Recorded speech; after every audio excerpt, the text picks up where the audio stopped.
최근에 계속해서 우리가 나눴던 말씀 중에 어떤 지혜에 대해서 많이 나눴던 것 같아요. 지혜를 원하는 것과 또한 지혜를 바라는 것, 어떤 것이 지혜로운 삶인지, 무엇이 지혜인지에 대해서 우리가 많은 얘기를 나눴던 것 같습니다. 오늘은 약간 뭐 지혜 시리즈 2탄과 같은, 여러분은 지혜를 원하십니까? 이게 1탄에 대한 어떤 지혜에 대한 첫 번째 설교에 대한 어떤 주제, 질문이었다고 생각합니다. 여러분들 지혜로운 자가 되기를 원하십니까? 원하십니까? 목소리가 작습니다. 네, 지혜를 원하십니까? 네, 그럼 오늘 하나님의 말씀을 갖고 함께 나누고자 하는 것은 이것입니다. 여러분은 그러면 그 지혜를 얻기 위해서 무엇으로 여러분들의 삶을 채우고 계십니까? 선생님 너무 당연한 말씀인 것 같고, 하나님의 말씀이죠. 하나님의 말씀, 이 수많은 명령들과 수많은 어떤 지혜와 안내서와 같은 이 길 가운데 여러분들은 이 영적인 내비게이션인 하나님의 말씀을 쫓아서 운전을 잘하고 계십니까? 아니면은 너무나 익숙한 나머지 오늘은 좀 새로운 곳으로 가고 싶은 욕망과 욕구가 분출하여서 하나님의 말씀을 뒤로 한 채 뭔가 새롭게 들리는 어떤 소식과 소문과 어떤 말들로 인하여서 내 삶의 영적인 핸들을 하나님의 어떤 내비게이션의 명령이 아닌 다른 쪽으로 이렇게 틀고 계시지는 않으십니까? 바울이 많은 서신서를 통해서 교회 가운데 때로는 혼내는 것과 때로는 축복과 칭찬과 좋은 말과 하나님의 뜻을 전하는 많은 서신서를 통해서 우리가 그것을 배울 수가 있죠. 여러분 그 말씀 중에 이렇게 선별해서 들으십니까? 선별해서 보십니까? 다시 말하면 하나님께서 말씀하시는 것, 이 성경에서 말씀하시는 것을 내 삶 가운데 적용시킬 때 선별하여서 이거는 내가 지금 들을만 하구나, 이거는 괜찮네, 이건 나에게 필요한 말씀이었네, 이런 카테고리만 받아들여서 이 말씀 듣기 어렵다, 왜 맨날 나한테만 그래, 더 이상은 듣고 싶지 않아, 이거 누구나 다 아는 건데, 나도 알지, 내가 겪어봐서 다 알아 라고 그냥 어떻게 보면 무시하는, 터부시 여기는 성경을 이 두 가지로 혹시 나누면서 살고 계시진 않으십니까? 우리가 우리의 삶의 방향성을 정할 때 또는 살아갈 때에 굉장히 중요한 것은 방향성입니다. 그 방향성을 쫓아서 우리가 살아가죠. 지금 나는 이것이 중요한 것 같아, 이것을 향해서 가야 돼 라고 생각하고 결정할 때가 많죠. 예를 들면 뭐 아이들 같은 경우는, 특히 이제 고등학생들 같은 경우 이제 대학교 입시를 앞두고 있다. 그러면 삶의 모든 방향과 생활 패턴과 목적과 앉으나 서나 잠자나 깨어나나 오직 자기가 원하는 학교를 향하여서 공부를 하거나 뭐 연습을 하거나 노력을 하겠죠. 왜요? 분명한 목적이 있기 때문에 자기 삶의 모든 포커스와 그다음에 반경과 생각과 이 모든 것들이 그 방향성을 향해서 간다라는 거죠. 그렇기 때문에 그것을 얻기 위하여서 정보도 이렇게 분별해서 또는 이렇게 자기 스스로 이렇게 해서 받죠. 자기 스스로 정리해서 나 지금 이건 볼 시간이 없어, 난 이거 지금 여기까지 갈 생각이 없어, 난 여기까지 지금 생각이 미치지 않아. 왜? 내가 원하는 방향으로 가기 위해서 내 정보 이것만 해도 나는 지금 계속 쫓아가게 바빠 라고 하는 것을 뭐 여러분들도 뭐 공부를 해보셔서 아시겠지만, 네, 그런 시기가 있습니다. 그런 때가 있어요. 근데 여러분 그것이 그냥 비단 딱 그 고등학교에서 입시로 넘어가는 그때만 삶의 목표가 정해지고 방향성이 정해지고 그것을 향해서 간다라고 생각하십니까? 오늘을 살아가는 여러분들은 무엇을 향하여서 가고 있길래 어떠한 정보를 얻고 어떠한 방향성을 가지고 어디로부터 그 방향성에 대한 정보를 얻어서 살고 계십니까? 많은 서신서를 보면 알 수가 있죠. 교회를 향하여서 바울이 쓰는 편지들을 보면 이렇게 칭찬과 칭찬의 기준은 무엇입니까? 너네들 하나님의 말씀을 잘 쫓아갔어. 혼내는 말씀의 기준이 무엇입니까? 너네들 하나님의 말씀에 어긋났어. 혼나는 것들, 너네들 하나님께서 싫어하시는 것을 너네들 지금 하고 있는 거야. 분내고 화내고 당짓고 하나님의 말씀을 거역하고. 혼나는 불이죠. 또한 칭찬받는 불이는 무엇인가? 야, 너네가 진짜 선한 싸움을 잘 싸우고 너네가 진짜 믿음을 지켜서 끝까지 지키고 있구나. 이 어려움들 것 가운데서 하나님의 말씀을 잘 쫓아가고 있구나. 여러분 칭찬과 혼냄의 기준이 무엇입니까? 하나님의 말씀이라는 거예요. 어떤 내 개인적인 취향, 나 저쪽 교회 애들이 나한테 잘했어. 그래, 이런 거지. 너네들 좀 잘못해서 괜찮아. 그 정도는 살아가면서 실수할 수도 있어. 바울이 그렇지 않았다라는 거예요. 하나님의 말씀에 빗대어서 하나님의 뜻을 쫓고 하나님의 마음을 향하여서 가는 바울에게 있어서 잘잘못의 기준은, 다시 말해서 삶의 기준은 하나님의 말씀이었다는 것입니다. 당연히 사역자이기 때문에 더 그것에 민감했겠죠. 그럼 나머지 모든 교회 사람들은 사역자가 아닐까요? 여러분들은 스스로를 어떻게 생각하십니까? 그냥 뭐 나는 우리가 흔히 말하고 있는 뭐 어떤 뭐 평신도, 아니면은 어우 이 정도면 괜찮죠 라고 하는 어떤 선에서 하나님의 말씀을 쫓아가는 것, 그리고 그 진리를 향해서 쫓아가는 것에 대해서 적정한 선에서 머무르고 혹시 계십니까? 우리가 무엇을 듣고 무엇을 보고 무엇을 향해서 가는가는 굉장히 중요한 것이죠. 왜냐하면 내 삶의 방향성을 결정할 때 이 모든 것들이 중요한 역할을 합니다. 여러분 오늘을 살아갈 때 여러분 어떠한 곳에서부터 정보를 얻고 무엇으로부터 여러분들의 오늘을 결정하는 일들을, 어떤 정보들을 얻고 살아가십니까? 또는 그 정보에 얼마만큼의 비중을 두십니까? 뭐 예를 들면 이런 거죠. 어떤 뉴스 또는 어떤 여러분들이 좋아하는 어떤 학자들일 수가 있어요.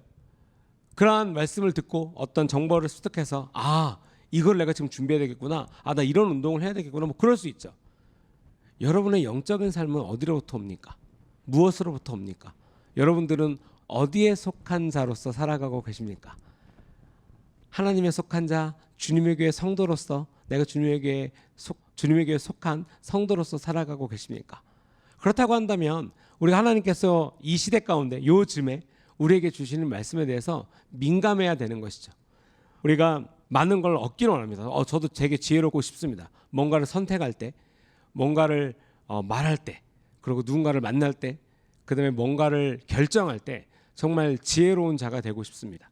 그리고 또한 그 지혜를 얻기 위해서 또 많은 공부도 하겠고, 또 하나님의 말씀을 전하기 위해서 말씀도 공부를 하고 다시 보고, 저희가 이제 그 코로나 때 이제 러즈베스퍼스를 통해서 아침 저녁으로 말씀을 들었습니다.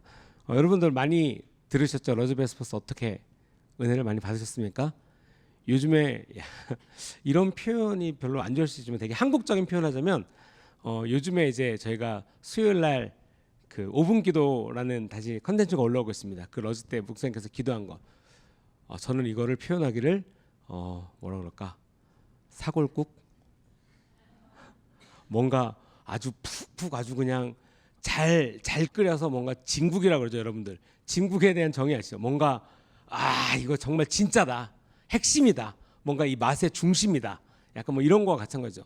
그래서 이게 러즈베스퍼스가 이제 매주마다 이제 검수를 통해서 그 팀들이 이제 5분 기도 팀들이, 데일리 브레드 팀들이 이렇게 그 말씀을 정리하고 번역하고 이제 그것에 대해서 올라오고 있는데, 정말 제가 최근에 이제 컨펌하다가 그냥 무심결에 이렇게 계속 보다가 그 주마다 그 주의 뭔가 교회의 핵심 또는 어떤 성도님과 대화를 나누다가 어떤 문제점, 이것이 어렵겠군요, 우리 이거 기도합시다, 약간 이런 것들을 그냥 지나가는데, 그런 것들 이렇게 어떤 문제나 이런 것들에 대해서 생각을 해보게 될 시간이 있었는데, 그 러즈에 대한 기도문을 보는데 정말 너무 놀랐습니다. 지난 3주 동안 그 모든 그 주에 있었던 문제나 뭐 상담이나 어떤 저에 대해서도 이거를 좀 더 기도해야 되는데 어떤 방향성으로 기도할까라는 거에 대해서 저희는 개인적으로 응답이 그 5분 기도, 아침에 5분 기도가 5분도 안 되는 진짜 그 짧은 기도문에서 너무나 놀라운 핵심들이 다 있었어요.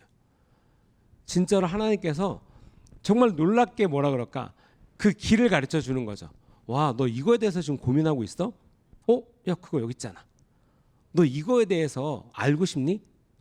하나님의 말씀이 이렇게 말씀하고 있는데 라고 이제 가르쳐 주는, 디렉션을 주는 거죠. 디렉션을 받는 되게 기분이었어요. 되게 기분이 좋았어요. 역시 이미라도 말씀해 주셨고 그것에 대해서 내가 까먹지 않고 기억하고 있었으면 잘 갈 수 있겠구나. 하나님께서 정말 우리 교회를 얼마나 사랑하신지, 여러분, 모이나 안 모이나 우리를 이끄시는 것은 하나님의 말씀이었다는 것, 하나님을 예배하는 것, 다른 것에 있지 않아요. 당연히 우리가 그 메인 중심 하나님의 말씀과 모이게 힘써서 예배하는 것과 이 메인 중심과 또한 사이드로 뭐가 있죠? 뭐 이렇게 모임들이 있었죠. 뭐 부산 체육대회도, 이번에 부산 체육대회를 갔다 왔는데 우선 너무 좋더라고요. 이렇게 그 뭐라 그럴까, 운동장인데 정말 사방이 숲으로 쌓여져 있어요. 그리고 진짜 아무도 없고 우리끼리만 딱 있는데, 그리고 정말 즐겁고, 진짜 우리가 공동체로서 즐겁게 이렇게 교제 나누고 함께 즐겁게 놀고, 네. 너무나 그러니까 기분이 좋더라고요. 되게 뭔가 재밌고 막 이렇게 달리기도 하는데 막 즐겁고, 그냥 저는 계속 구경만 했습니다. 잘하네요. 막 이러고 막. 근데 우리가 정말 하나님 안에서 누릴 수 있는 게 되게 많다라는 생각을 했어요. 되게 하나님께서 가르쳐 주시고, 되게 우리가 진지하게 하나님의 말씀을 듣고 배울 때도 있지만, 정말 함께 교제 나누면서 연합하면서, 어저께도 이제 새롭게 시작한 스테반이랑 어저께 모임을 갖고 있는데도 이제 시작하면서 이런 얘기들을 많이 나누더라고요. 진짜 함께 뭔가를 한다는 것이 얼마나 즐거운 일인지, 함께 뭔가를 섬길 수 있는 것이 얼마나 재밌는 일인지를 느끼고 있습니다. 이제 시작한 지 한 2주 됐거든요. 네, 그래서 제가 되게 좋을 때죠. 약간 이렇게 그렇게 말씀드렸는데, 정말 하나님께서 우리를 공동체로 모으시고 가르쳐 주실 때 여러분들 어디로부터 여러분들 그 정보를 얻고 무엇으로 기뻐하십니까? 그 지혜에 대해서 여러분들 얼마나 갈망하고 계십니까? 성경에서 말하고 있는 것이 그것이에요. 지혜 없는 자의 선택은 어둠이고 죽음이고 불행이고 망함이라는 것이에요. 호세아서 4장에 보면 내 백성이 지식이 없으므로 망하는도다 라고 말하고 있습니다. 너무나 잘 아는 말씀이죠. 하나님의 말씀에 대해서 이해가 없고 하나님의 뜻을 쫓아서 향하지 않는 것은 죽음으로 향하는 거예요. 어둠으로 향하는 거예요. 그러면서도 이렇게 투덜대는 거예요. 하나님께서 이것이 길이야, 진리야, 이것을 쫓아서 너희가 이 진리를 알므로 자유케 될 거야, 이리로 와 라고 하는데, 그거에 대한 갈망이 없는 거예요. 지혜에 대한, 하나님을 알고자 하는 갈망이 없기 때문에 사망과 어둠과 절망 속으로 계속 빠지는 거예요. 근데 여러분, 이것은 스스로 알아요. 정말 미혹이 얼마나 무서운 거냐면, 저길로 가면 이게 잘못될 것 같은 어떤 뭐라 그럴까, 우리가 믿음 생활하다 보면 이거 안 되는데, 약간 그럴 때가 있어요. 뭔가 예배드리러 가야 되는데, 기도해야 되는데, 이것인데, 그러면서 꼭 스스로에게 말하는 게 이거죠. 밤부터 해야지. 뭔가 기도를 시작했는데 내일부터 해야지. 다음 주에 이렇게 뭔가 되면 마음의 준비부터 하고 해야지. 마음의 준비부터 하고 해야지인데 그 마음의 준비를 까먹어 버리죠. 네. 그리고 다시 뭔가 없었던 사람처럼 그냥 자기의 삶을 다시 그냥 쭉 살아간다는 것이죠. 여러분, 망함의 길로 가고 싶은 사람은 아무도 없습니다. 지옥으로 가고 싶은 사람은 아무도 없어요. 심지어 하나님을 모른다 할지라도, 하나님을 믿지 않고 교회를 안 다닌다 할지라도 이런 거죠. 야, 너 천국 가야 되지 않겠어? 그럼 이래요. 천국 몰라, 안 가. 그런 게 어딨어, 싫어, 막 이래요. 근데 이 천국에 대한 갈망은 없어도 이런 거죠. 너 지옥 간다? 그럼 막 화내요. 그러니까 천국에 대한 갈망은 없어도 지옥은 가기 싫은 거예요. 그러니까 두 개가 동시에 존재함에도 불구하고 천국은 뭐 내가 선택이니까 뭐 그 정도 됐어 이렇게 여기는 자도 너 지옥 간다? 그럼 되게 싫어해요. 심지어 화내요. 왜 나한테 그렇게 말해? 여러분, 양심이란 게 있죠. 양심은 어떻게 눈에 보이지 않아요. 여러분, 양심 좀 보여주시겠습니까, 저한테? 양심 보여주실 수 있는 분. 나의 양심 수치는 88점이다 라고 나에게 보여줄 수 있는 분 아무도 없으시죠. 하지만 여러분들, 놀라운 것은 어떤 사람의 행동, 어떤 사람의 어떤 특정한 말이나 행동을 보고 당신 되게 양심적이네요 라고 말할 때가 있어요. 여러분, 무엇을 가지고 양심적이네요 라는 표현을 쓰십니까? 어떨 때 쓰세요? 제가 알고 있는 양심에 대한 어떤 것을 볼 때는 뭐라 그럴까, 선함과 신실함과 솔직함과, 대부분 그거죠. 뭐 지갑 잊어버렸는데 누군가가 그 지갑을 찾아서 경찰서에 갖다 줬어. 그렇죠? 그리고 뭐 한국의 양심은 살아있습니다. 꼭 카피를 그렇게 쓰더라고요. 뭐 양심이 아직 살아있다. 뭐 이렇게 큰 돈 뭐 주오고. 당연히 선한 일이죠. 대부분 양심에 대해서 선하다라고 하는 말하는 것은, 양심에 대해서 말할 때 올바른 방향으로 말하는 것은 선함에 대해 있다는 거예요. 정직함에 대해서 있습니다. 사람이 누구를 때렸어요. 와, 너 되게 양심적으로 행동한다. 그러지 않아요. 그렇죠? 악하다라고 표현하죠. 그러니까 양심이라고 하는 건 하나님께서 우리에게 심어주신 양심이라는 것에 대해서 눈에 보이지 않죠. 하지만 선한 것을 쫓아서 행하고 그 선한 것을 선택할 때 세상을 사는 사람들, 하나님을 모르는 사람들조차도 그 삶 가운데 양심이 있기 때문에, 왜요? 우리 모두는 하나님의 형상대로 지으심을 받았다는 거예요. 하나님의 마음을 향한 갈급한 마음이 있어요.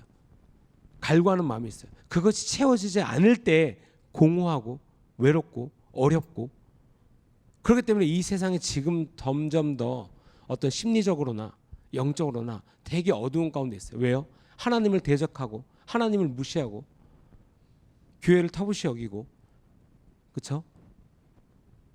하나님을 향해서 대적하는 너무나 많은 콘텐츠들과 말들과 행동들이 너무나 많은 판치고 있는 시기에 그와 정확하게 비례한다는 거예요. 뭐가? 영혼이 메마르는 것, 지혜가 없는 것, 삶이 점점 더 가래해지는 것, 동시에 이렇게 비례한다는 거죠. 지난 우리가 통계적으로 봤을 때도 많은 교회들이 어려워졌지만 그럼에도 불구하고 예배하는 교회, 성령님을 쫓았던 교회, 많은 교회들은 너무나 큰 부흥이 있었습니다.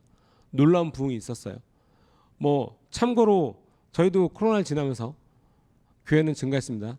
뭐 현재로서도 지금까지 등록 상황으로 봐서도 이미 작년도 최고 제일 많이 갔던 수양의 인원을 이미 넘어섰어요. 네, 신청하신 분들이 되게 많이 가시더라고요. 네, 네, 깜짝 놀라진 않았지만, 네, 그래도 많이 가셔서 되게 좋을 것 같습니다. 너무 기대가 되죠. 아까도 우리가 기도할 때 그랬지만, 여러분 하나님의 나라를 세우는 것이, 하나님의 뜻을 쫓는 것이 정말 지혜의 근본인 것을 아셔야 됩니다. 하나님을 예배하는 것, 하나님을 향하여서 살아가는 것에 있어서 우리가 그것을 반드시 알아야 되겠습니다. 우리가 좀 전에 말했던 것처럼 우리가 하나님을 아는 것에 있어서 15절부터 잠깐만 보겠습니다. 그런즉 너희가 어떻게 행할지를 자세히 주의하여 지혜 없는 자같이 하지 말고 오직 지혜 있는 자같이 하여 세월을 아끼라. 때가 악하니라 라고 말하고 있는 것입니다. 지혜가 없는 자의 행동 양식, 망하는 자의 행동 양식을 무엇이라고 생각합니까? 이런 거죠. 나는 내가 이렇게 행동을 했을 때 지혜가 없었던 것 같다. 여러분 무엇이 있습니까? 완벽하신 삶을 살고 계신가요 혹시? 지혜가 충만해서 100점짜리 삶을 살고 계십니까? 나는 지혜가 하나님보다는 안 되니까 지혜가 난 99점이라서 거의 완벽하다. 그럼 여러분 뭐라 그럴까요? 그러면 내가 지혜 없는 순간들을 인지하지 않고 살아가십니까? 혹시? 그것이 괜찮으십니까? 하나님의 사람으로 살아가면서 지혜 없는 자와 같이 망하는 길을 선택하고 어둠 속으로 가는 내 삶을 그냥 괜찮지라고 생각하십니까? 개구리가 서서히 끓는 물에, 그러니까 끓는 물에 개구리를 던지면 팔짝 뛰어나오죠. 근데 여러분들도 잘 아시다시피 이렇게 같이 끓으면 거기서 죽습니다. 왜요? 적응해 가기 때문에요. 그 온도에 적응해 가기 때문에 결국엔 죽어요.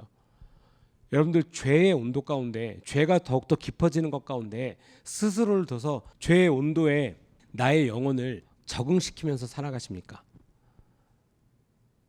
여러분 민감하다라고 하는 것, 그것은 다른 데 있지 않아요. 하나님을 가까이 하는 데 있습니다. 하나님을 가까이 할수록 나의 영적인 민감함은 올라가요.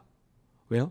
하나님이 싫어하는 것을 싫어하고 하나님이 좋아하는 것을 좋아하고, 이것들 이전에는 10개만 알다가 말씀을 보고 하나님의 뜻을 쫓아 선택하니 이것이 옳지 않구나, 이것이 선한 것이 아니구나 라고 생각을 하고, 그렇게 생각을 하니 내 입에서 나오는 것들에 대해서 분별을 하고, 내 입에서 나오는 것들에 대해서 악한 것을 배제하니 선한 영향력이 끼치고, 그 선한 영향력이 나 혼자만이 아닌 내 가정과 내 셀과 내 공동체 가운데 퍼지니 더 놀라운 역사가 또다시 눈에 보이고, 그러면서 여러분 성령을 받은 교회가 되지 않겠습니까? 여러분 진짜로요. 성령을 받은 다음에 사람이 변하는 것 중에 가장 큰 특징은 착해지는 것입니다. 제가 이걸 몇 번이나 말씀드렸지만 이건 진짜 어떤 경험과 어떤 역사적인 사실과 이거는 진짜 나중에 우리가 꼭 비전트로 영국을 가면요 이 사실을 경험할 수 있어요. 그 주간 신문지에 진짜 나와 있고, 사람들이 착해진 거에 대한 히스토리가 있습니다. 심지어는 자기들이 맨날 채찍으로 때리던 나귀한테도 친절했다고 해요. 힘들지? 석탄 너무 무겁겠다. 좀 더 덜고 가자. 여러분 진짜 하나님을 향하여서 그런 선한 마음을 품고 사십니까? 오늘 제가 이 말씀을 준비하면서, 에베소서 말씀을 준비하면서 제목을 나름 정해봤어요. 나의 삶은 무엇으로부터 공급받고 살고 있는가? 어디로부터 와서 무엇을 향해서 보고 살다가 어디로 가는지 우리는 알지 못해요. 하지만 이 모든 순간에 내가 하나님을 쫓아가는 것, 하나님의 마음을 갖기 위해서 노력하는 것, 하나님의 사랑으로서 내 삶을 하나님의 사랑으로 이렇게 표현하고 분출하는 것들에 대해서, 표현하는 것들에 대해서 할 수가 있다라는 거예요. 그 순간순간 매일마다 오늘 하나님의 뜻을 쫓아서 살아가는 것을 선택한다라는 거죠.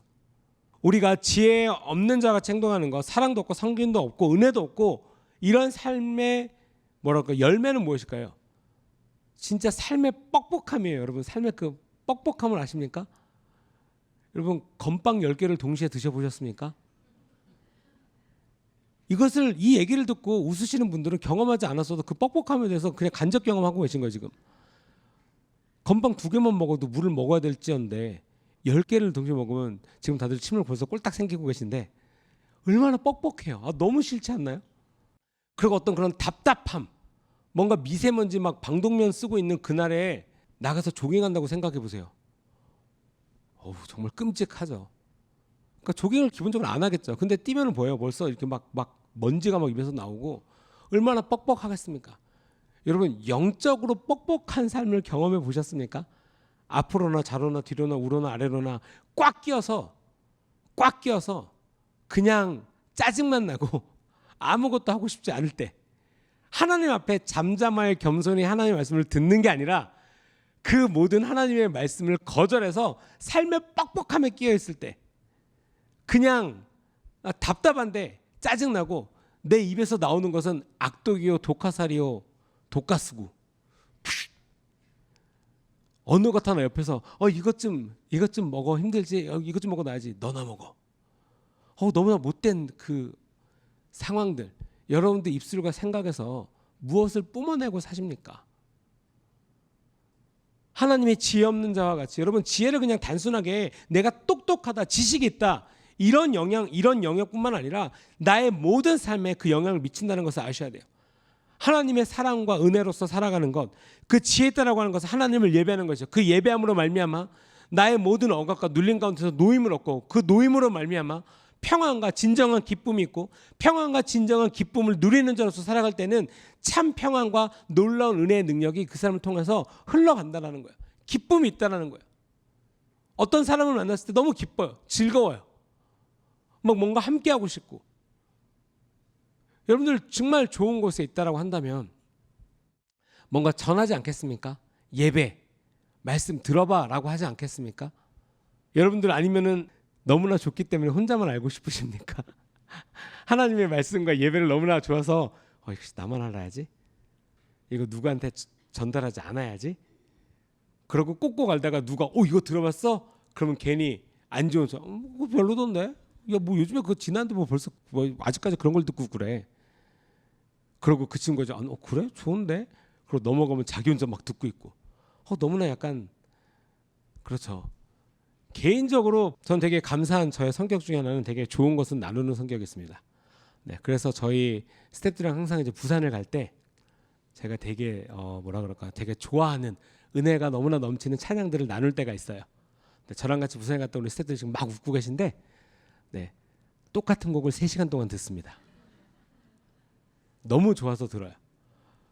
그러다가 어느 날 어떤 곡에 꽂혔어요. 너무 좋은 거예요. 그래서 차에 4명 정도가 타고 갔는데 1명은 자고 있었고요. 2명이 이 곡에 대해서 너무 좋은 거예요. 그리고 듣고 감동하면서 듣고 또 듣고. 그래서 1명이 정말 참다가 약 1시간 반 정도 참다가 지그시 저에게 말을 걸었어요. 전사님, 죄송한데 우리 그만 들으면 안 돼요? 야, 너무 좋지 않니? 너무 좋지 않아? 이 가사 봐. 이 목소리 너무 좋고 너무 좋아. 이래서 좋고 저래서 좋고 이 가사가 좋고 이렇게 부르는 게 좋고 이런 편곡이 좋고 좋은 이유가 너무 많은 거예요. 그러니까 그 좋은 이유가 너무 많으니까 계속 듣고 싶은 거예요. 근데 나 혼자 듣는 것도 모자라서 이것 좀 들어봐. 첫 번째, 너무 좋네요. 두 번째, 와 괜찮네, 어떻게 이러지? 세 번째, 네 번째, 이를 갖고 다른 걸 듣기 시작합니다. 여러분들이 좋은 것에 있을 때 어떻게 반응하십니까? 꼭 누구나 다 그렇진 않아요. 근데 좋은 것이 있으면 주고자 합니다. 부모님이 좋은 것이 있고 맛있는 것이 있으면 자녀들을 주기를 원하죠. 맛있는 거 없으면 이렇게 남겨둬요. 왜요? 자기가 아끼는 자녀들 주기 위해서, 갖다 주기 위해서. 맛있는 음식을 발견하면 친구들한테, 내가 가장 좋아하는 친구한테 얘기합니다. 여기 꼭 먹으러 가자. 함께 가자. 여기 너무 좋아. 여러분들 좋은 것이 있으면 내가 사랑하는 자들, 내가 아끼는 자들에게 나눠주고 싶어요. 왜요? 이것이 너무 좋기 때문에 이 기쁨과 즐거움과 놀라움을 함께 나누고 싶다라는 거예요. 고통을 상대방이 야 내가 함께 무거운 거 들어줄게 그런 거지 내가 좋지 않은 거 너도 한번 당해봐라. 정말 맛없는 끔찍한 음식점을 소개시켜 주는 거죠. 야 여기 야, 장난 아니야. 너무 건강한 맛이야. 너 가서 먹어봐. 야 너무한 거 아니야? 왜? 난 좋은데. 그러면서 뒤로 가면서 흑흑 웃고 막. 약간 너무 얄미운 어떤 여러분도 아실 거예요. 좋지 않은 것을 소개시켜 주는 것을 옳다라고 좋다라고 착하다고 선하다고 말하지 않습니다.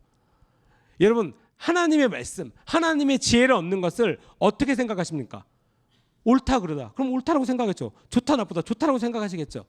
그러면 이 선하고 좋고 내 삶 가운데 올바른 것을 이끄는 이 하나님의 말씀 지혜의 것을 여러분들 전하고 사십니까? 여러분들의 삶에 입히기 위해서 덧입기 위해서 노력하고 사시고 계십니까? 하나님의 지혜를 얻기 위해서 오늘도 하나님께 간절히 구하면서 살고 계십니까? 하나님의 것이 너무나 좋다라고 말하고 생각하고 그렇게 살아가며 여러분들 그것에 대해서 어떠한 표현으로 살아가고 계십니까? 지혜로운 것과 지혜롭지 않은 것에 구분을 어떻게 두고 계십니까, 여러분? 지혜로운 자와 지혜롭지 못한 자 어떤 기준이 있을까요? 어차피 제가 말할 거니까 지금 참고 계시는 건가요? 지혜로운 자와 지혜롭지 못한 자. 자, 그럼 또 질문 들어갑니다. 네. 자, 여러분, 나는 지혜로운 자가 되기를 원한다. 아, 진짜 질문하는 거예요, 여러분. 화요일 날 적극적인 참여 부탁드리겠습니다. 네. 그럼 나는 지혜로운 거 필요 없어. 나는 이대로가 좋아. 내 삶에 만족한다. 설마 순간 제가 질문하고 손들까 봐 두려웠습니다. 누군가가 오기로 에이 그만 질문해 이러실까 봐. 그래요. 지혜롭기를 원하십니다. 제가 이런 질문을 굉장히 잘 드려요. 왜냐면 솔직히 저는 제 스스로 약간 이런 질문을 스스로 한 다음에 그렇게 하기 위해서 약간씩 뭔가 하나씩 노력할 때가 있어요. 뭐 말씀이나 책이나 어떤 그런 거 너무나 은혜 받은 찬양이 있으면 모르겠어요. 개인적으로는 그래요. 그 찬양이 되게 은혜롭기도 좋고 뭐 음악도 좋고 뭐 여러 가지 이유가 있을 수가 있지만 저는 정말 약간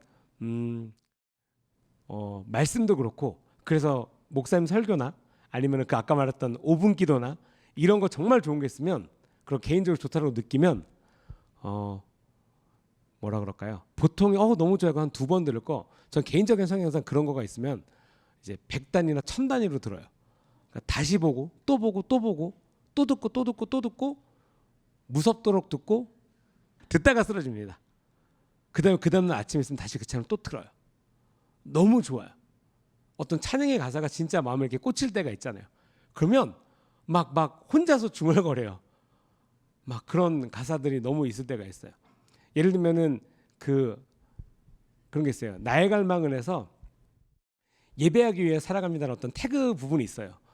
그 예배하기 위해서 살아간다는 그 단어가 그 문장이 너무 좋아서 목사님이 이제 그거를 처음 스폰테니어스로 부르고 이제 태그가 됐을 때 그로부터 한 달 동안은 좀 그렇지만 나의 갈망은 그 반주에 예배하기 위해서 살아갑니다만 불렀어요.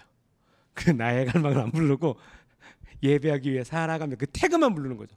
어디에 그냥 흥얼거리다가도 부르고 어쩌다가 이제 피아노 앞에 있으면 피아노에 앉아서 그것만 부르고 일어서서 부르고 되뇌고 그리고 스스로 또 결단합니다.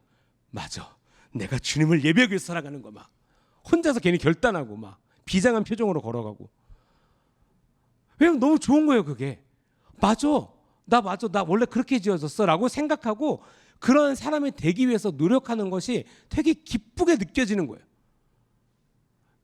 보통 우리가 어떤 말씀에 대해서 내 삶을 뒤바꾸고 내 마음에 확 꽂히는 말씀을 레마의 말씀이라고 하죠. 하나님께서 진짜 이건 나에게 주셨어. 여러분들의 그냥 레마의 말씀이 무엇입니까? 이 말씀이 그냥 내 삶을 바뀌는 거였어요. 12년 전에요. 22년 전에요. 그래서 여러분의 삶이 바뀐 22년 동안 지나온 지금까지 무엇으로 사십니까? 혹시 22년 전에 하나님으로부터 받았던 그 말씀으로 그 기름 떨어진 막 바닥에 착착 붙은 말라비틀어진 기름을 이렇게 박박 긁어서 여러분들의 차를 운전하고 계십니까?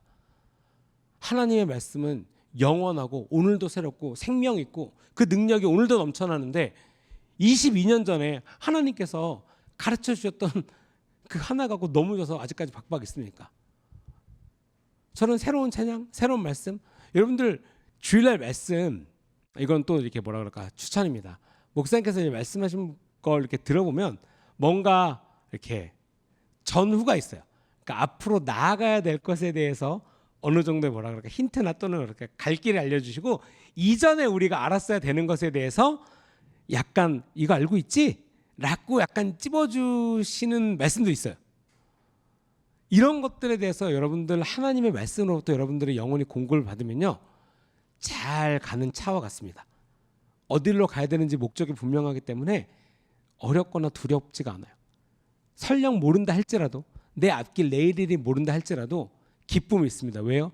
오늘 내가 하나님의 말씀으로 함께 가기 때문에, 내가 지혜로워지는 그 길 가운데 함께 서 있기 때문에 내일 일이 내가 모르더라 할지라도 오늘 내가 살아가는 게 여러분 기쁠 수가 있어요. 어저께 어려움이 있을 수 있지만 오늘 내가 하나님의 말씀으로, 하나님을 예배함으로, 지혜가 충만함으로 이 두려움과 어려움을 이겨낼 수가 있습니다. 왜요? 하나님은 선하시기 때문에. 하나님은 나를 향하여서 여전히 기대하시고 기쁨으로 그 사랑을 주시길 원하고, 그 사랑을 받은 자로서 살아갈 때 정말 하나님의 놀라운 은혜와 은총이 내 삶에 있을 것이고, 그것으로 기뻐하시는 분이 하나님이 나보다 더 기뻐하시기 때문에 그러한 하나님을 여러분 믿는 거예요. 그러한 하나님과 동행하는 겁니다. 그렇기 때문에 내 삶에 두려움보다 기쁨이 더 클 것이고 어려움보다 희망이 더 클 것이라는 거예요. 그게 여러분 기독교인의 삶입니다. 왜 수많은 순교를 당했던 선지자, 사역자 분들이 왜 그러한 삶을 살았을까요? 여러분, 이 세상에 사람이 살아가면서 죽음보다 더 두려운 것이 있겠습니까? 자기 어떤 삶에 있어서 그것보다 두려운 게 어디 있겠습니까? 내가 오늘 뭐 수조 원, 수천억을 받는다 할지라도 내일 죽어버리면 끝나는 일일진데, 그럼에도 불구하고 하나님을 믿고 사랑하고 하나님과 동행하는 것이 이것보다 크다라는 것을 알았던 거예요. 영원한 삶에 생명이 있다는, 영원한 생명이 있다는 것을 알았던 거예요. 알았기 때문에 그 삶의 결정을 낼 수가 있다는 거죠. 오늘 말씀을 봤을 때도 이런 거예요. 오늘도 계속해서 경고하고 있잖아요. 그러므로 17절에 보면, 그러므로 어리석은 자가 되지 말고 오직 주의 뜻이 무엇인가 이해하라. 술 취하지 말라. 이는 방탕한 것이니 오직 성령으로 충만함을 받으라 라고 말하고 있는 것입니다. 우리가 잠언서에도 아까도 말씀했지만 잠언서 1장 7절에도 여호와를 경외하는 것이 지식의 근본이거늘 미련한 자는 지혜와 훈계를 멸시하느니라라고 말하고 있는 것이죠. 또한 신명기 4장 4절 5절부터 6절에 보면, 내가 나의 하나님 여호와께서 명령하신 대로 규례와 법들을 너에게 가르쳤나니 이는 너희가 들어가서 기업으로 차지할 땅에서 그대로 행하게 하려 함인즉 너희는 지켜 행하라. 이것이 여러 민족 앞에서 너희의 지혜요 너희의 지식이라. 그들이 이 모든 규례를 듣고 이루기를 이 큰 나라 사람은 과연 지혜와 지식이 있는 백성이로다 하리라. 무엇으로요? 하나님의 말씀을 쫓아서 지키고 행하는 자들을 보고 사람들이 야, 지혜 있다라고 할 거라는 거예요. 근데 악한 세대는 뭐라 그럽니까? 그 길을 쫓는 것, 그 하나님의 길을 가는 것을 미련한 거야. 여러분, 그러면 뭐 어쩌라는 거야? 그냥 적당히 살아도 된다는 거야? 라고 생각하는 것이 아니라 지혜로운 하나님의 말씀을 쫓아서 살아가는 그런 믿음의 길을 사셔야 된다는 거예요. 그러므로 어리석은 자가 되지 말고 오직 주의 뜻이 무엇인지 이해하라. 여러분, 주의 뜻이 무엇입니까? 이것은 어떤 그냥 단순히 미래 이렇게 될 거니까 그냥 이렇게 알아야지, 이렇게 하면 되겠구나라고 추정하거나 그냥 그런 거야 라는 것이 아니라, 예수님이 예수 그리스도의 머리 되심, 온 우주 만물이 하나님 그분 아래 통치 아래 있음, 그리고 그분의 구원의 계획과 그 놀라우신 그 사랑과 그 정말 이루 말할 수 없는 하나님의 뜻 가운데 우리의 삶을 순복시킨다는 거예요. 순복하다. 믿음으로, 하나님의 말씀을 믿음으로 내 삶을 주 앞에 순복시키다. 왜요? 알 수 없는 것들이 너무 많아요. 그러면 그런 모든 것들을 여러분, 나 이해 안 되니까 안 쫓아갈래. 저건 내 스타일 아니야 라고 뒤돌아가시겠습니까? 여러분, 순복하다. 여러분, 그 찬양 많이 부르시죠? 순복하다. 목사님 한번 옛날에 이거 비슷한 설교하실 때 이런 말씀하신 적 있으신 것 같아요. 여러분들이 지금 부르는 그 찬양의 가사가 무슨 뜻인지 알고 부르십니까? 또는 그 뜻대로 되기를 원하셔서 진정으로 원하는 마음에 그 찬양을 부르십니까? 지금 그 찬양의 가사가 여러분들의 입술을 향해서 나올 때, 정님 저 정말 이것을 원합니다, 서렌더. 순복합니다. 원합니다. 나 주님을 더욱더 원합니다. 진짜로 이것을 원하셔서 부르시는 거냐라는 거예요. 진짜로 원하셔서. 여러분들이 원하는 것을 사거나 얻거나 그 시간을 누리거나 많은 것들에서 생각이란 걸 해요. 고민이란 걸 합니다. 근데 하나님을 향해서 나아가는 그 발걸음이 아무 생각 없이 나아가서 되겠습니까? 하나님께서 주시는 마음을 향하여서 여러분 그 진짜 간절함, 그 하나님께서 계획하신 그 놀라우신 웅장하고 광대하고 그 크신 하나님의 뜻에 우리의 삶이 순복되어지는 것에 여러분 초점이 맞추어져 있으십니까? 라는 거예요. 그러면 그렇게 뭔가 크고 뭐 엄청난 것 준비해야 되지 않나요? 뭘 어떻게 해야 되나요? 여러분 오늘 결단하셔야 돼요. 지금 하나님 저에게 가르쳐 주세요. 말씀하여 주시옵소서. 내가 주님의 뜻대로 살기를 원합니다. 내가 내 삶이 다른 것에 초점이 있지 아니하고 오직 하나님의 것만을 구합니다. 라는 그 말씀에 여러분 순복하셔야 돼요. 여러분 예수님께서 이 땅에 오셔서 살아가셨을 때, 그렇죠? 인간으로서 살아가셨을 때 목적을 갖고 살아가셨습니다. 예수님이 인간이 되신 목적은 무엇이었을까요? 세가족 교제도 있습니다. 이거 퀴즈를 해도 되겠다. 네. 여러분 예수님께서 딱 한 가지 우리가 분명하게 아는 것은 이것이었습니다. 나는 아버지의 뜻만을 행합니다. 아버지의 뜻만을 행하기 위해서 동등된 자리를 취하지 아니하시고 연약한 인간으로 오셔서 죄를 짓지 아니하시고 모든 고통을 당하시면서도 오직 아버지의 뜻, 그의 뜻을 이루기 위해서 살아갔다는 거죠. 놀라운 것은 그 예수님이 어떠한 삶을 살았는지, 예수님이 말씀하시는 것이 무엇인지 알았던 많은 믿음의 선진들이 진짜 그 길을 향해서 갔다는 거예요. 당연히 순교하신 분도 있죠. 순교를 안 하면 그렇지 않다 이런 것이 아니에요. 삶 가운데 그 생명의 열매를 맺기 위해서 예수님께서 말씀하신 것을 지켜 행하고 예수님께서 행하라고 하신 것에 순종하며 하나님의 말씀을 쫓아서 예수님과 같이 그 길을 가는 것에 있어서 정말 계시가 있어야 된다는 거예요. 저희가 그 독일을 성도님들하고 가기 전에 이제 독일에 사역이 있어서 갔을 때가 있어요.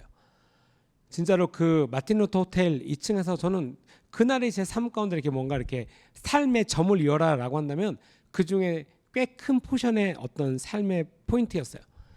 그리고 2층에서 이제 목사님하고 그때 이제 갔던 이제 팀들이랑 같이 예배를 드리고 있는데 그 My Soul Will Follow라는 나 오직 주를 따르리 그 찬양을 부르고 있었어요. 제가 몇 번 간증드렸던 것 같은데 저는 4절 가사가 너무 멋있고 좋았어요. 항상 그 곡이 생긴 지 한 3년 동안 4절 가사만 그러니까 1, 2, 3절이 다 좋지만 그래도 특별히 마음에 남는 가사들이 있잖아요. 내 눈 내 마음 세잔해지고 다 이해할 수 없을 때라도 나 오직 주님만을 따르오리다. 뭔가 의지가 있잖아요. 그래 내가 힘들고 어렵고 지쳐도 나 쫓아갈 거야. 의지가 있고 극명한 어떤 목적이 있고 막 내가 힘있게 막 가고 있는 뭔가 그런 어떤 뭐라 그럴까 약간의 힘듦이 있지만 이것을 이겨낸다라는 어떤 그런 의지가 있고 뭔가 막 좋고 멋있고 막 이런 게 있고 그래서 맞아 더 순복됨이 있고 더 겸손해지고 여러 가지가 있었습니다. 근데 그날 찬양을 계속해서 그냥 잠잠하게 부르는데 진짜 10몇 년 만에 1절 가사에 대한 계시가 왔어요. 1절 가사에 대한. 여러분 그 1절 가사가 무엇인지 아십니까? 나 홀로 주의 길 걸어가네 주님의 빛으로 날 인도하시네 주님은 내 발의 등불 내 길에 빛되소서 나 오직 주만 따르리. 그냥 순전하게 주님의 뜻을 쫓아서 걸어가는 거예요. 그 찬양을 부르는 그 순간에 제 입술에서 부르는 순간에 묵상이 되고 그러므로 말미암아 계시가 왔을 때 이것이 예수님의 삶이구나. 예수님께서 아버지의 뜻만 향해서 살았던 게 이거구나.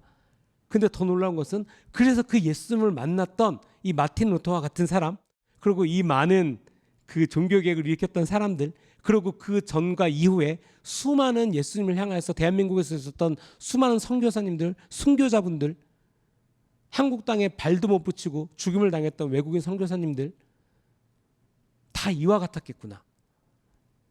예수님의 삶이 무엇인지를 성경을 통해서 말씀을 통해서 삶을 통해서 발견해서 그 길을 갔구나. 그것이 가치 있는 것을 알았기 때문에 그 길을 갔구나라는 진짜 그 놀라운 찬양의 계시가 저는 있었어요. 그게 벌써 6, 7년 전이었을 텐데도 뭐 당연하죠.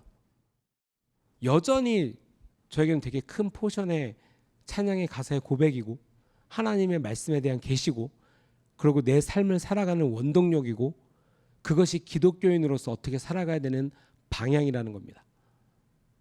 개인적으로는 그랬어요. 여러분들 삶에 레마의 말씀이 있습니까? 그 레마의 말씀이 여러분들 삶에 어떻게 작용하고 계십니까? 예수님이 그 말씀 가운데 어떻게 살아계셔서 여러분들을 어떻게 인도하고 계시는데 그래서 여러분들은 어떻게 반응하고 계십니까? 그 삶 가운데 무슨 반응으로 살아가고 계십니까? 제가 매주 이렇게 설교할 때 모르겠어요. 개인적으로 하나님의 말씀 묵상하고 나눌 때 보면 저 스스로 항상 이게 질문하는 거죠.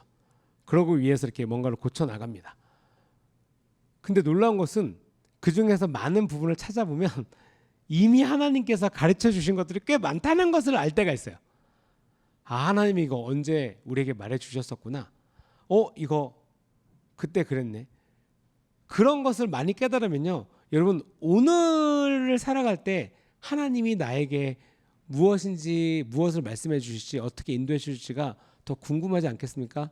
왜요? 이미 지나서 그때 그거였구나. 그때 그걸 선택했어야 되는데 라고 자꾸만 후회되는 삶이 되는 거잖아요.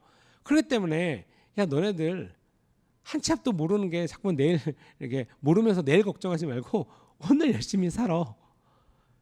과거에 대한 후회와 남들을 향한 비교와 그 어려운 가운데 여러분 제일 불행하게 사는 삶이 무엇입니까? 우리가 알죠. 비교하는 삶이에요. 나는 저거 없는데 저거 안 되는데 이거 안 되는데 저런데 왜 나만 이걸 겪지? 기쁘고 즐겁고 행복한 일이 10,000개가 있어도 비교하는 거 2개면은 그 10,000개 행복함은 없어집니다. 여러분 절대적인 게 아니라 그렇다는 거예요. 삶 가운데 너무나 기쁘고 축복되고 은혜된 삶을 살아가면도 불구하고 그 비교하는 생각과 비교하는 말 하나 때문에 여러분의 삶은 어둠과 슬픔과 동굴과 같은 나락으로 빠질 수 있다는 거예요. 반대로 사방으로 우겨쌈을 당하고 어려운 일이 있고 힘든 일이 있고 말도 안 되는 일이 있어도 하나님이 선하시고 사랑이시고 진짜로 나를 이끄시고 그 사랑을 내게 베푸시는 분임을 믿는다면 믿기를 결정하고 그 말씀에 순종한다면 여러분 어디에 있든지 무엇을 하든지 정말 하나님의 은혜를 누리는 기쁨의 사람으로 사실 수가 있다는 거예요. 여러분 어디에 서 계시겠습니까?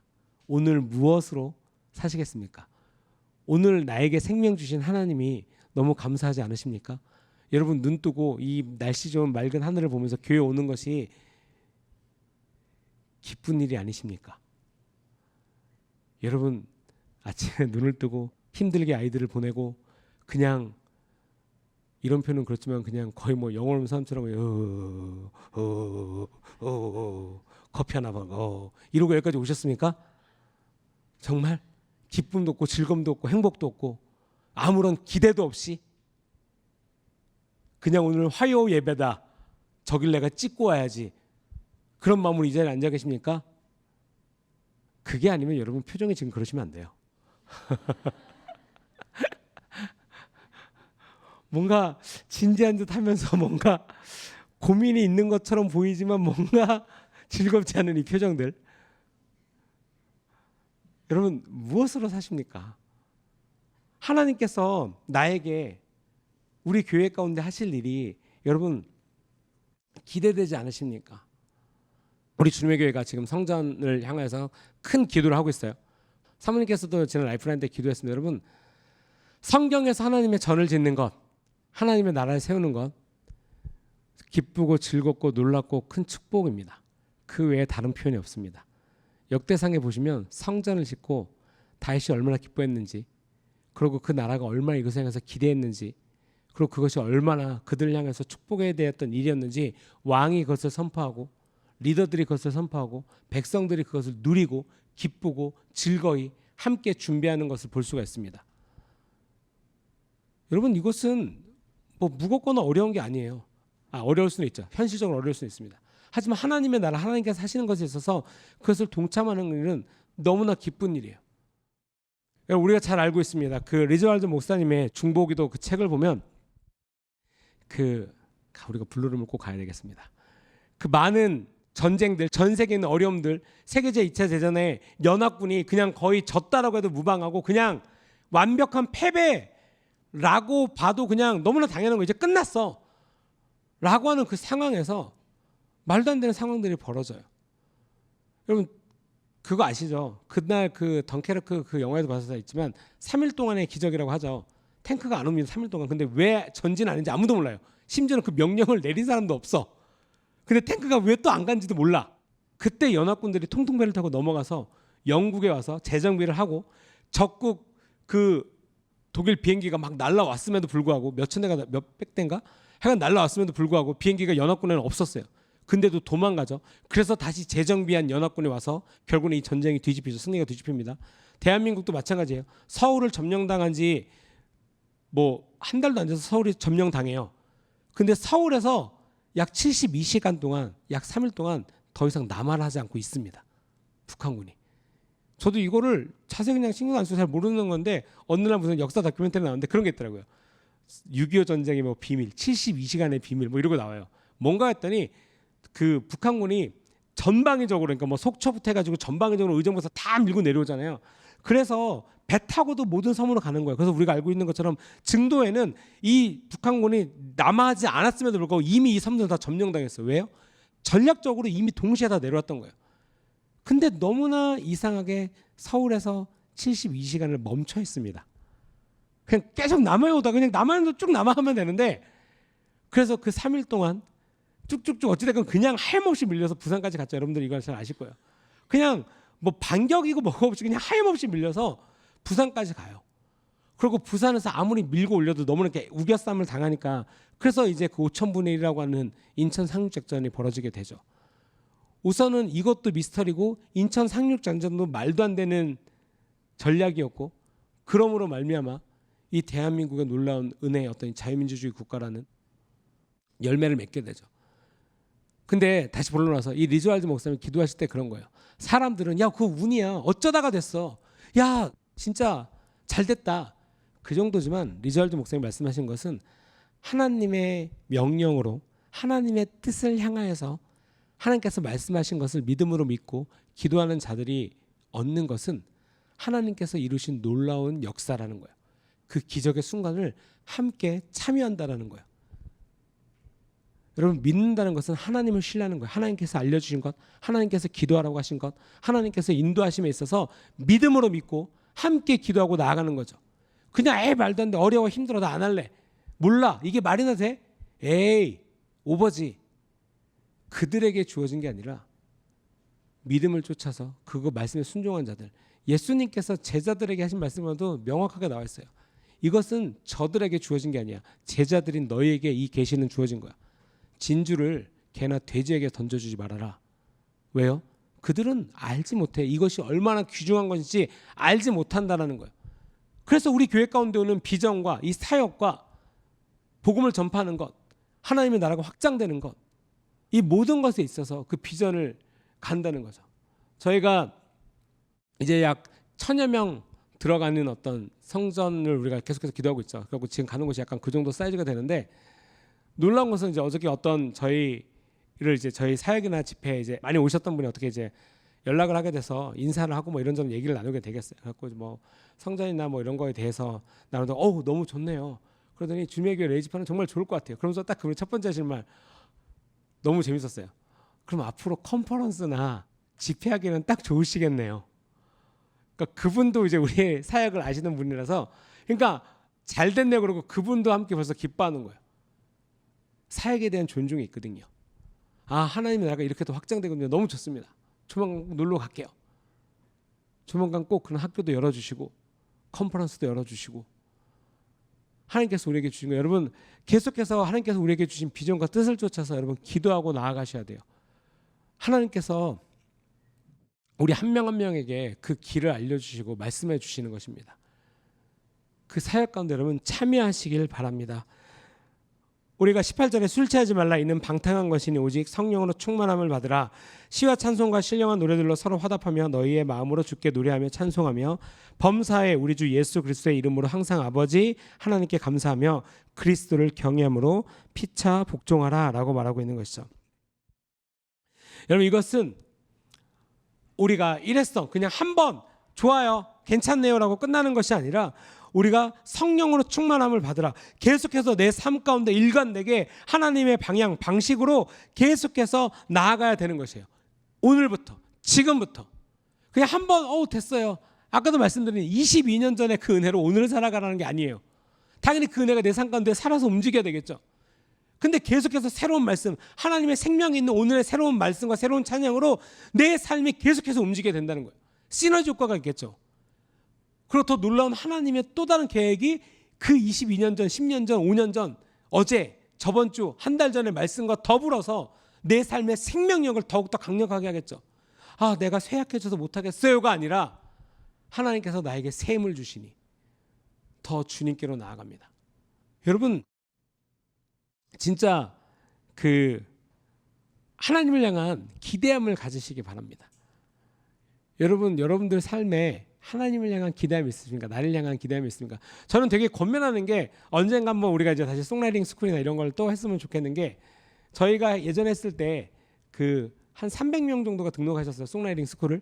그리고 대부분 이제 다 매주마다 이렇게 곡을 하나씩 듣고 여러분 그거 아시죠? 그때 목사님이 오늘 한번 이거 해볼까요? 그 시제 이렇게 정해놓고 주제에서 나온 곡이 My Heart Cries Holy예요. 목사님 그때부터 시작해서 쓴 곡이 그 곡이었어요. 그날 받아서. 그리고 그걸 이제 발전시켜서 이 송라이딩 스쿨에 끝날 때 완성하신 곡이. 그리고 여러분 그때 이제 대표곡으로 이제 잘된 곡들 주제나 곡의 어떤 흐름이나 이런 모든 것들이 잘된 곡들을 뽑아서 10곡을 뽑고 최종 5곡을 뽑았는데 정말 저희도 모두가 놀랐던 것. 그 5곡 중에 전공자곡, 그러니까 음악에 관련돼서 공부를 하셨던 사람들의 곡은 2곡이었습니다. 3곡이 비전공자들의 곡이었어요. 심지어는 그 중에 한 곡인가는 곡이란 거를 처음 써보신 분들의 곡이었어요. 우선 저도 놀랐어요. 되게 우선은 곡이 되게 신선해요. 그러니까 별로 안 좋게 말하면 뭐 중구난방이지만 좋게 말하면 너무 곡이 신선해요. 그리고 어디로 튈지 모르겠어. 곡이 아주 듣는 맛이 있어요. 야 이게 말이 돼 이렇게 넘어가는 게. 그리고 그걸 이렇게 같이 이렇게 좀 더 다듬고 더 좋게 만들었지만 그러면서도 되게 놀라웠어요. 그래서 진짜 제가 그날 그걸 느끼면서 왜냐면 제가 맡은 그룹은 전공자였어요. 그 중에서도 작곡을 하는 그룹이었어요. 한 8명 있는 거예요. 그러니까 그들은 매주마다 주제 갖고 자꾸 곡 쓰면 그 다음 주에 곡이 착착착 나오는 그룹인 거예요. 어떤 그룹은 4주가 지나도 한 곡이 나올까 말까 이거 뭐 어떻게 해요 막 이러고 있는데 제가 맡은 그룹은 이제 전공자들이니까 착착착 나와요. 장점은 매주마다 주제에 맞는 어떤 내용들을 갖고 곡이 나온다. 단점은 이런 거죠. 어떻게 될지 모르겠지만 그분들이 첫 번째 코드를 치고 두 번째 코드를 치고 멜로디를 부르면 세 번째부터는 제가 똑같이 부를 수가 있어요. 약간 어떤 흐름이 이제 알겠다는 거죠. 이렇게 어떤 특징이나 패턴들이. 근데 이제 이 전혀 음악에 대해서 한 번도 해보지 못한 분들이 썼던 가사와 곡들은 우선은 첫 번째 코드를 치고 노래를 불렀는데 어떻게 저렇게 부르지? 그리고 네 번째 마디가 넘어가면서 뭔가를 시도를 한 거예요. 새롭게. 그분들도 이제 자기가 알고 있는 모든 영향들을 쏟아 부었을 테니까 그 노래를 듣는 처음부터 끝까지 저의 교계가 계속 왔다 갔다 해요. 이게 뭐지? 말도 안 되는데 너무 재밌는 거예요. 당연히 이렇게 회중곡으로 불리기에는 약간 어려움이 있을 수 있지만 그래서 제가 확실하게 느꼈습니다. 야 진짜 놀라운 것은 사람이 하나님을 믿는 자가 마음을 다해서 하나님을 예배하기 위해서 곡을 쓰면 써지겠구나. 제가 그날 왜냐면 그게 한 8주 과정이었는데 진짜로 쓰시는 분들 정말 노력해서 진짜로 모르시는 분들은 원하시는 분들은 남아서 쓰고 목사님이 쓰시는 거 진짜 다 적어서 가사 성경 말씀 진짜로 다 찾아보시고 그 주제를 갖고 노력하신 분들은 진짜 결과물이 있었고 그 중에 진짜 몇 개는 너무 좋았어요. 진짜로 새 노래로 찬양하라. 하나님을 예배하는 것 지혜의 근본이라는 것이에요. 하나님을 예배하는 것. 그 예배로 말미암아 무엇이 있어요? 크리에이티브한 내 삶에 한 번도 경험하지 못하던 창의적인 내 영혼의 하나님 예배하는 창의적인 어떠한 그런 부분이 샘솟고 그로 말미암아 크리에이티브한 사람이 되고 그로 말미암아 놀라우신 능력으로 하나님께 하나님으로 받은 능력으로 하나님께 예배할 수 있는 것. 하나님께서 주신 축복 아니겠습니까? 여러분 성전도 마찬가지인 거예요. 여러분 뭐 재물 걱정하십니까? 역대상 29장에 말씀하고 있어요. 주여 우리가 감사할 것은 이미라도 우리가 주께 드릴 것은 하나님께서 나를 향해서 예배하신 것으로 우리가 주께 드림이니이다. 주여 감사합니다. 이것을 드릴 수 있음에 감사합니다. 드리는 것은 내가 드릴 수 있다라고 할 수 있어요. 하지만 그것을 준비하신 이는 하나님이라는 거예요. 그것에 대해서 깨닫고 알아가는 이 삶이 얼마나 기쁘겠냐라는 거예요. 그냥 두렵고 이렇게 떨고 계십니까? 어떻게 걱정만 하고 계십니까? 그게 사탄의 전략이에요. 하나님의 기쁨에, 하나님의 사역에, 하나님의 인도하심에 참여하지 못하게 하는 것, 하나님의 방향성과 하나님의 계획을 보지 못하게 하는 것, 눈이 가리워져 있는 것. 여러분 거기에 만족하십니까? 그러한 것을 그냥 고작 그냥 그런 거 있으니까 이런 거 좋구나라고 하는 것에 만족한 삶을 살고 계십니까? 우리가 방탕하고 우리가 악하고 죽음에 있는 열매로서 가는 것을 향하여서 가십니까? 아니면 하나님 앞에 예배하고 기도하고 섬기고 나누고 충만하고 장성한 분량으로 이 모든 것들을 이미 주신 하나님께 감사함으로 나의 모든 죄의 사슬과 악함의 사슬이 끊어지는 그런 기쁨의 영역으로 진짜 하나님이 우리 인도하시는 그 놀라우신 그 길로 함께 가는 그 여정을 가고 계십니까? 여러분 성전을 짓고 하나님 나라가 확장되는 것은 정말 놀라운 특권이에요. 이것에 대해서 알기를 원합니다. 라이프라인 때 목사님 사모님이 기도하신 것이 무엇인지를 반드시 꼭 새기셨으면 좋겠어요. 그리고 하나님이 나를 향해서 이루고자 하시는 것이 무엇인지에 대한 기대함과 지혜를 향한 갈망함과 하나님을 사랑하는 열정과 그다음에 그것을 이루고자 하는 목적 그리고 의지, 여러분들의 에너지와 힘을 그것에 쏟기 바랍니다. 하나님을 아는 것, 성령 충만하여서 나의 모든 어려움을 이기고자 하는 것들, 그리고 그로 말미암아 그 기쁨이 내 공동체와 내 가족과 내 주위에 있는 사람들에게 전화되는 것, 내 입술에 생명을 말하고 기쁨을 말하고 내가 속한 공동체가 연합이 될 수 있게 내가 진짜 하늘에 썩어지는 미랄이 되고 왜 나만 겪는 고난이냐고 투덜대는 것이 아니라 내가 그것을 향해서 섬기는 자로서 내 공동체가 정말 성령의 열매를 맺고 생명의 열매를 맺을 수 있는 그런 공동체가 되는 자로서 살아가고자 하는 그런 믿음의 열매 그리고 생명이 있는 제자가 되기를 원합니다. 아멘이십니까? 기도하시겠습니다.